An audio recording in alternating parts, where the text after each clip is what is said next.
Quan Junts per Catalunya, Esquerra i la CUP van dinamitar la sobirania del Parlament per investir Quim Torra, vaig dir que era el mateix un govern controlat des de Madrid que un govern presidit per Ciutadans i molts es van escandalitzar.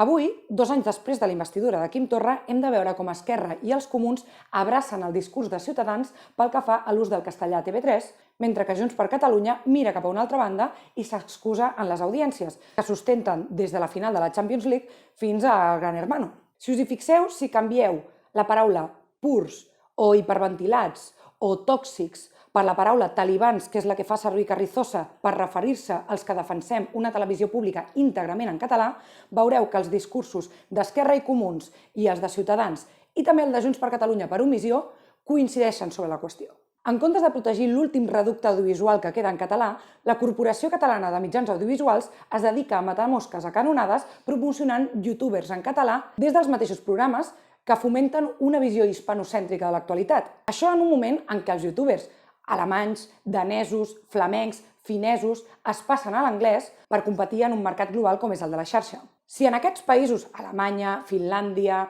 Dinamarca, no desapareix la seva llengua, no és perquè promocionin una oferta fictícia en el seu idioma a internet. És perquè el fet de tenir un estat els permet fer obligatori el seu idioma des de les plataformes de streaming fins a l'oferta d'un servei d'atenció al client en una companyia telefònica. TV3 no es va crear per generar grans audiències i competir amb els gegants audiovisuals.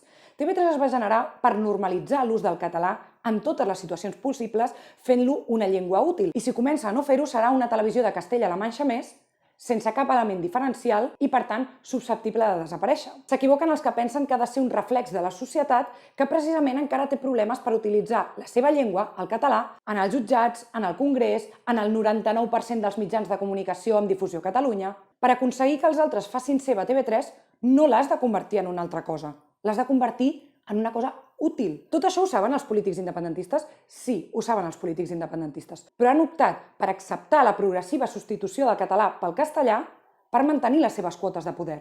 I perquè ho acceptem, ens han de fer creure que som febles, que defensem la nostra llengua amb massa determinació, amb massa talibanisme, amb massa toxicitat, perquè així ens fan inofensius. I a més asseguren aquestes quotes de poder a futur perquè si aconsegueixen una certa reversió d'aquesta substitució, encara ho presentaran com un triomf. Sempre és el mateix a Catalunya. Els polítics es deixen prendre una part de la seva identitat per després recuperar-la i assegurar-se un cos electoral. L'únic moment en què vam aconseguir desllorigar aquesta colonització mental que ens han imposat va ser l'1 d'octubre. L'1 d'octubre no vam pensar en què diria el del costat, si defensaríem les nostres urnes amb massa determinació. No, ho vam fer. I va ser això precisament el que va motivar el 3 d'octubre amb què tants s'omplen la boca. Si l'1 d'octubre haguéssim renunciat a protegir les urnes, no hagués tingut sentit el 3 d'octubre. Vam deslliurar-nos de la nostra moral d'ocupat. I només tornant a aquell estat mental podrem tornar-nos prou exigents amb els nostres polítics i amb nosaltres mateixos per assolir la independència i defensar-la.